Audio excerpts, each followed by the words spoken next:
Ça t'a plu? Ouais, mais c'est dommage que ça se finisse sur un cliffhanger. Oui, c'est vrai, t'as raison. De toute façon, une seule saison aurait suffi à cette série. Mais comme à chaque fois qu'un truc cartonne, ils se sentent obligés d'en faire une suite, même si ça n'a pas été pensé pour. Ouais, grave. Et d'ailleurs, c'est depuis Squid Game que Netflix se sont mis à sortir un paquet de séries coréennes. Coréenne et espagnole. Bah tiens, justement, on en a parlé avec ta mère sur un film pas oubliable sur le cinéma espagnol. Oui, je m'en souviens. Et ici, pareil, à part Squid Game, il n'y a pas beaucoup de séries coréennes qui sortent du lot. Si, attends, t'as eu Kingdom, c'était une série sur l'époque féodale. T'as eu The Glory. Alice in Borderland? Ah non, ça c'est japonais. Ah, autant pour moi. La traque dans le sang, All of Us Are Dead. Sweet Home? Oui, ça c'est coréen. Ah ouais, mais c'était cool ça. Bah, tu vois, mon chat, il y a des trucs de qualité comme dans tout. Y compris les films. Ouais, c'est vrai, j'en ai entendu parler de certains, mais j'ai pas eu le temps de les voir. Bah alors écoute, je vais te citer 5 films coréens que tu dois absolument rattraper en grande priorité. Et maintenant que t'es grand, en plus, ce qui est cool, c'est que je vais pouvoir te mettre dans l'eau des films violents. Oui, avec Diego, tu peux. Tant que tu fais pas ça avec Max. Tu me prends pour qui? Oui, bah si j'intervenais pas la dernière fois, tu lui aurais montré des dessins animés cochons. Attends, c'est quoi cette histoire? Bah va voir le sortie du cul sur Watership Down et tu comprendras. Ouais, bref. Pour le premier film, je vais te parler d'un film de zombies qui se passe dans un train. Ah oui, je vois lequel que c'est celui-là, et je l'adore.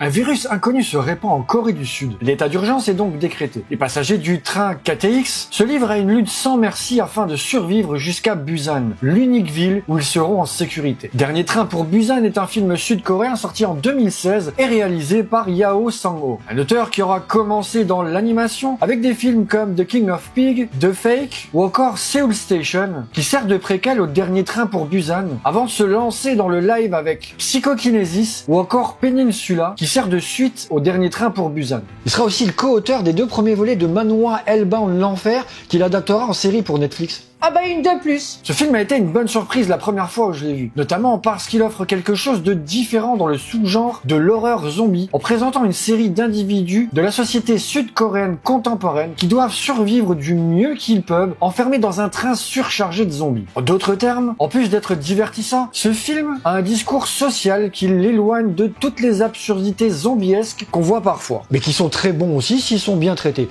Là par contre, ce qui est absurde dans le film, c'est que les zombies ils se repèrent à la vue plutôt qu'à l'odorat. Oh, ça c'est qu'un détail. Pour corroborer le commentaire social du film, le réalisateur laisse le père et sa fille interagir avec d'autres personnages dans le train qui ont les mêmes besoins de persévérance. Que ce soit un ouvrier et sa femme enceinte, des étudiants, un PDG égoïste, etc. Outre le fait qu'il s'agit d'un film sur la paternité, tout semble indiquer que la réunion de ces individus est une étude de la condition humaine et de l'affrontement des classes sociales, notamment parce que chacun des personnages appartient à une certaine couche sociale et qui sont pourtant unis face à un même problème malgré leurs différences. Ils sont forcés à survivre au milieu d'une panique extrême et d'une lutte calamiteuse alors que les zombies envahissent tous les wagons. Tout le principe d'un bon film de zombies. Le réalisateur réussit non seulement à apporter de la profondeur envers ses personnages, mais aussi à créer également une tension troublante qui équilibre efficacement l'action et le thriller. Ces scènes s'appuient principalement sur le seul lieu de faire sortir l'émotion, l'humour, la violence et la claustrophobie. Ah oui, je me souviens notamment de cette scène où une grosse vague de zombies poursuivent les héros, limite à se marcher dessus, on croirait un cauchemar éveillé. Bref, il s'agit sans doute de l'un des films de zombies les plus efficaces de ces dernières années. Le récit de l'apocalypse zombie est express, rapide, amusant et palpitant. C'est une résurrection d'un sous-genre de l'horreur dont George Romero serait fier. Foncez le voir si ce n'est pas déjà fait. Ouais, j'en ai entendu parler, j'aimerais bien le rattraper d'ailleurs. Ok, bah mon chat, tu verras avec nous alors. Ouais, nickel. Bon, c'est quoi le prochain? Alors que dirais-tu d'une traque dans le milieu de la prostitution? Ah ouais, intéressant. Ah ouais, bah j'espère que ça vaut le coup.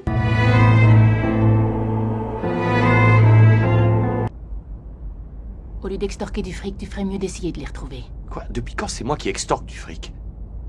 C'est vous toutes plutôt qui m'avez dépouillé, oui. Jong-ho, ancien flic devenu proxénète, reprend du service lorsqu'il se rend compte que ses filles disparaissent les unes après les autres. Très vite, il réalise qu'elles avaient toutes rencontré le même client. Jong-ho se lance alors dans une chasse à l'homme, persuadé qu'il peut encore sauver Ming-jin, la dernière victime du tueur. The Chaser est un film sud-coréen sorti en 2009 et réalisé par Han Hong-jin, un réalisateur connu aussi pour les films The Murderer en 2011 et The Strangers en 2016.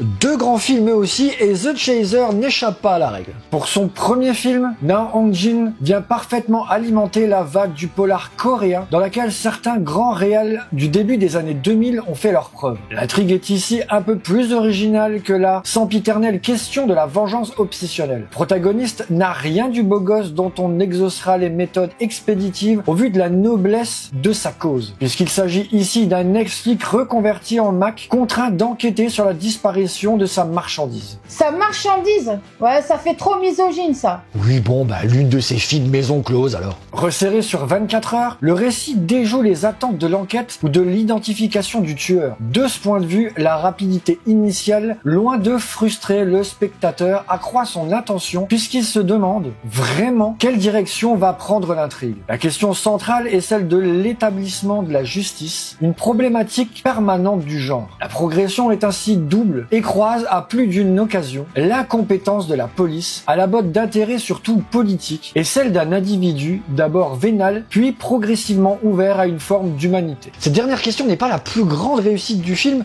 mais elle est pas mauvaise non plus. C'est surtout dans le programme de la chasse que se situe l'intérêt principal. Jouer d'un psychopathe dont on ne sait jamais vraiment s'il a une longueur d'avance ou improvise dans la panique, la police comme le Mac se retrouve à chercher une aiguille dans une botte de foin. Les courses-poursuites dans le dédale nocturne des ruelles piétonnes mettent en place une structure étouffante dont sointe une noirceur assez efficace, dont les personnages ne sortent pas indemnes. D'ailleurs, les scènes de course-poursuite sont dingues dans ce film. Si l'on fait preuve d'une tolérance quant à quelques ficelles un peu grossières du scénario, The Chaser reste un film super efficace. Na Hong-jin ne sacrifie rien au profit de l'action ou de la surenchère et ambitionne une architecture plus vaste, qu'elle soit sociale ou psychologique. Un regard acéré du monde comme seuls les Coréens savent le faire. Ah ouais, celui-là me tenterait bien aussi. Ah bah tant mieux. Bah du coup, je pense qu'on va le regarder ensemble parce qu'il me semble que ta mère ne l'a pas vu non plus. Ouais, effectivement. Bon bah pour le prochain, on va mettre la barre un petit peu plus haut. Que dirais-tu d'un film de serial killer bien sadique? Ah ouais, ça m'intrigue.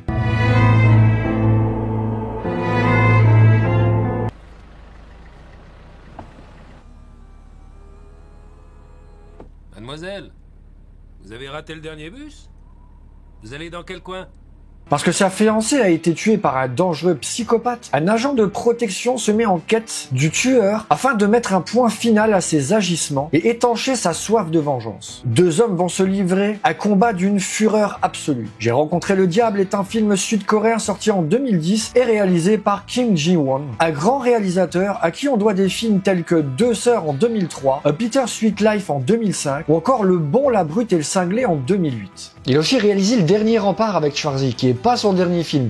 Et pas le meilleur Schwarzy non plus. Ouais, je l'ai vu, mais c'est vrai que c'est sympa sans plus. Ce film est une véritable pépite de violence du cinéma sud-coréen. Ce film regroupe deux grandes stars remarquables et remarquées du polar coréen, à savoir Choi Min-sing et Lee Byung-hun, qui viennent tous des deux renforcer le génie du cinéaste Kim Ji-won, qui maîtrise parfaitement sa caméra, avec des plans mettant parfaitement en valeur l'opposition entre les deux acteurs. D'ailleurs, on reparlera de Choi Min-sing un peu plus tard dans la vidéo. No spoil. Les deux comédiens s'affrontent ici dans une violence rare au cinéma, sanguinaire, pleine de rage et de folie. À travers une démence glaciale et brutale, l'intrigue se développe sous la forme d'un vigilante, à la fois pervers et extrême. Kim Ji-won semble vouloir décrire le côté primitif de l'homme lorsqu'il se retrouve plongé dans la souffrance et la peine. Et pour cela, il y dépeint une histoire d'amour saccagé par le diable, et la détourne ainsi en lutte contre le mal. Et je ferais exactement pareil que ce qu'il a fait dans le film si un malade s'en prenait à toi. Oh, c'est mignon. C'est à la fois un film sombre, démoniaque et dérangeant, mais aussi une ode à la vengeance, et ce besoin obsessionnel de déchaîner les émotions imperceptibles, dont on en ressort marqué, tendu et choqué, puisque l'on vient de prendre une claque jubilatoire, triste et effroyable. Et effectivement, on n'en sort pas indemne de ce visionnage. En conclusion, J'ai rencontré le diable est un film brillant qui n'hésite pas à franchir les limites. Il transcende nos peurs, ironise malicieusement la terreur, plaque le spectateur au fond de son siège afin de le mener dans l'impasse de la moralité. Un grand film stylisé, choquant et incontestablement nihiliste. Bon, celui-là, je vais peut-être attendre un petit peu d'être habitué à ce genre parce que ça a l'air hard.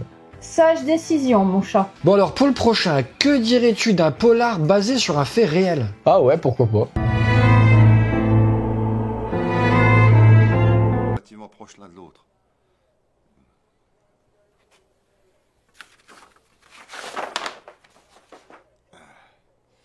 En 1986, dans la province de Gyeonggi, le corps d'une jeune femme violée puis assassinée est retrouvé dans la campagne. 2 mois plus tard, 2 autres crimes similaires ont lieu. Une unité spéciale de la police est alors créée dans la région afin de retrouver rapidement le coupable. Memories of Murder est un film sud-coréen sorti en 2003 et réalisé par Bong Joon-ho, sûrement le réalisateur coréen le plus populaire grâce notamment à Parasite et ses multiples récompenses, mais aussi à des films tels que Snowpiercer, Okja ou Mother. Et surtout The Host, sur lequel j'avais fait un sortie du culte short il y a quelques temps. Et là, il vient de sortir Mickey 17 avec Robert Pattinson. Oui, lui aussi. Memories of Murder n'est pas monolithique. Il est certes en premier lieu un polar captivant au rythme parfaitement construit sur la traque d'un serial killer, mais il est aussi fait d'antagonistes étonnants qui lui donnent tout son caractère sans jamais tomber dans l'esgouffre ou le boursouflé. En gros, tout n'est pas blanc ou noir, mais gris. Les 2 policiers sont radicalement différents. L'enquête coréenne à l'ancienne se confronte aux méthodes modernes héritées des États-Unis. La beauté écarlate de la campagne contraste avec la saleté et la noirceur de la ville pluvieuse. L'humour quelque peu potache cohabite avec la violence crue. Et ce mélange de genres, ce léger décalage qui opère une mise en relief délicate, se retrouvera par la suite dans The Host, où l'humour et le pastiche s'entrelacent avec la tension, le pamphlet et l'émotion. Je développerai tout ça le jour où je ferai une version longue de mon sortie du culte dessus. D'ailleurs, les protagonistes, dont l'un d'eux est joué par Song Kang-ho, l'acteur fétiche de Bong Joon-ho, entre autres, ne sont pas que des pièces anonymes pour faire avancer l'enquête par à-coups, mais bien des personnages consistants et fouillés qui savent évoluer au-delà de l'archétype. Le scénario se concentre tant sur la quête du tueur que sur l'expérience des inspecteurs, ce qui donne au polar classique toute une autre dimension, tout à la fois plus humaine et plus sociable. Un peu ce qu'on retrouve dans tous les films coréens qu'on a cités d'ailleurs. En conclusion, Memories of Murder est un classique du cinéma coréen. Il est imprégné d'une douce tristesse crépusculaire exaltée par la bande sonore lancinante et un véritable sens esthétique de la mise en scène, comme le témoigne la touchante dernière séquence du film. Je confirme que ce dernier plan marque le spectateur à vie. Ah bon? Bon bah je vais le rattraper alors. J'ai déjà vu Parasite et Snowpiercer, mais pas celui-là. Moi non plus, mais on pourra le regarder ensemble. Avec plaisir. Et maintenant, avant de passer au numéro 1, si la vidéo vous a plu, vous pouvez la liker, la commenter et la partager. N'oubliez pas de vous abonner, c'est très important pour le référencement. Et si vous voulez soutenir financièrement la chaîne, vous avez le bouton rejoindre ou le Tipeee. Et maintenant, on va finir en beauté avec le film le plus populaire du monde de la pop culture.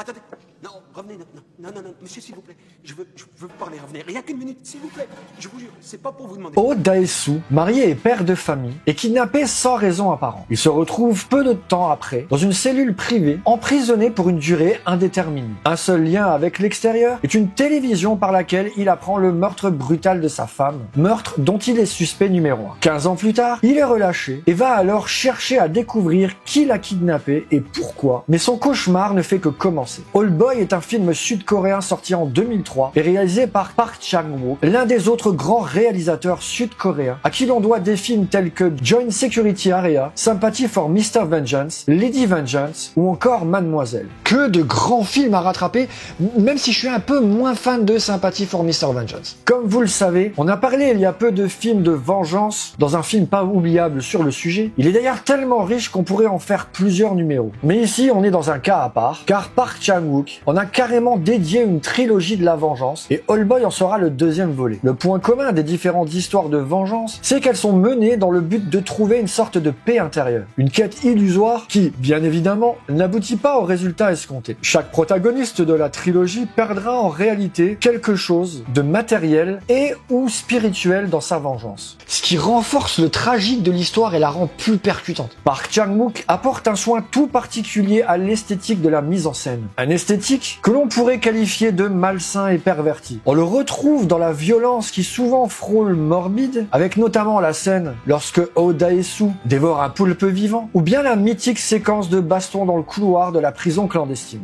Et qui sera repris dans Deadpool et Wolverine. Ah, ça vient de là alors cette scène. Ceci étant dit, c'est surtout la violence psychologique et morale qui est le moteur de cette sombre histoire de vengeance. Le charisme étrange et inquiétant de l'acteur Choi Min-sing contraste avec son antagoniste capillaire. Le beau et riche Lee Won-jin, interprété par le jeune Yuji Tae. Ce dernier dégage une aura d'inhumanité, accentuée par l'imposante cicatrice lui barrant la poitrine, souvenir d'une chirurgie cardiaque imprégnant chez le spectateur l'image d'un homme sans cœur. Une belle métaphore subtile. Bref, Oldboy est un chef-d'œuvre du cinéma coréen, une claque cinématographique imitée mais jamais égalée. Une version revisitée du Comte de Monte Cristo qui apporte une noirceur plus moderne et glauque. Un film qui ne vous laissera pas indifférent et qu'il faut avoir vu au moins une fois. Et en plus de ça, il est aussi adapté d'un manga, ce film. Ah bah je vais le rattraper alors. J'en ai entendu parler mais j'ai jamais pensé à le regarder. Bah moi non plus, on n'a qu'à le regarder maintenant. Bah vas-y, lance-le alors. Bah tiens, y a que le remake de dispo. On regarde celui-là? Bah regardez-le entre mère et fils, hein, parce que moi celui-là, une fois, ça m'a suffi. Ah bah maman, on va pouvoir se faire un programme entre nous. Yes. Et bah pour une fois, ça va changer.